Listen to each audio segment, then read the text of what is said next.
Lumalaki na ba ang tiyan mo at gusto mo magkaroon ng abs gaya ko? O kaya naman gusto mo lang lumiit ang tiyan mo? Ito na ang pinakamagandang workout na gagawin mo. Napakalupit neto guys. Sobrang simple lang at pwede mong gawin to araw-araw. Siyempre unang-una ang tawag ko dito ay crawl. Okay? Crawl with push-up. Yan ang tinatawag kong crawl with push-up. So maganda tong burn para sa ating arms and para sa ating buong katawan. Guys, kung makikita nyo, para ang nagbe-burpees dito. Pero ang ginagawa mo, merong push-up. Pero kung babae ka, baguhan ka, gusto mo lang magpapayat, pwede mong gawin to kahit hindi mo nalagyan ng push-up. Okay? 6 to 10 repetitions to, pero kung kaya mong gawing 15 reps, syempre mas maganda yan. Okay? And make sure na huwag kayong magmamadali sa workout na to, slowly but surely. Okay? Then, stand up. Yan, naputol pa yung head. Okay, ayan.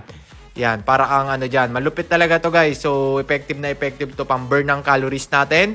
Yan, kung makikita nyo. Proper form yung push-up natin ha. Pero kung babae ka kahit di ka mag-push-up, okay lang. So, yan, let's go. Pang ilan na ba yan? Pang 8 na yata yan.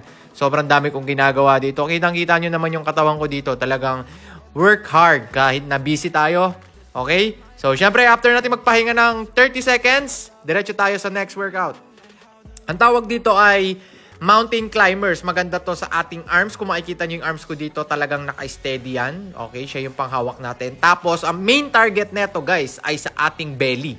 Okay, sa ating core. Kung gusto mo magka-abs, gagawin mo to. Pwedeng araw-araw to guys ha. Pag sinabi nila bawal araw-araw, pwede to. Ako na nagsasabi. Siyempre, mas maraming calories ang nababurn mo per day.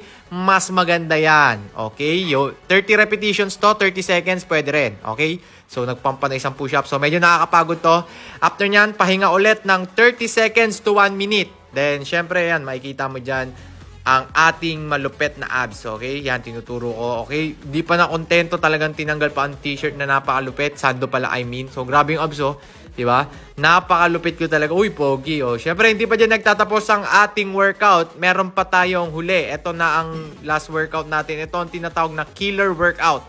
Yan, after mo magpahinga ng 30 seconds to 1 minute kanina, dito tayo dediretso. Ito ang tinatawag na abutin mo ang iyong mga paa. Ang technique naman dito guys, dapat nagsasalubong yung paa mo at yung kamay mo sa gitna ng tiyan. Okay? Yan, dapat pantay. Nagsasalubong para maipit yung ating taba.